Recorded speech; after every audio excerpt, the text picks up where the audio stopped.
মই এইমাত্ৰ কৈছোঁৱে যে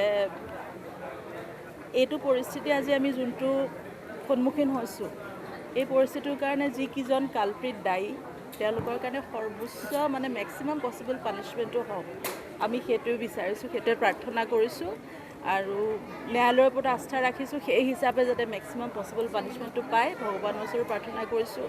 ন্যায়ালয় প্ৰকৃতি সকলোৱে যাতে ন্যায় প্ৰতিষ্ঠাটো হওক আৰু সকলো ফালৰ পৰা সেই মানুহকেইজন যাতে হাৰি যাব নোৱাৰে কোনো পধ্যে।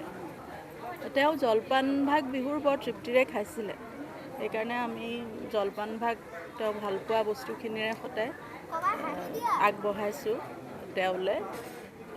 কাৰণ এনেই আমি কাইলৈ কৰোঁ ঘৰত, কিন্তু কাইলৈ তেওঁৰ যোনটো আমাৰ সকাম পৰিছে মাহেকীয়া, গতিকে আজি আমি ইয়াত আহি তেওঁৰ জলপান ভাগ আমি আগবঢ়ালোঁ।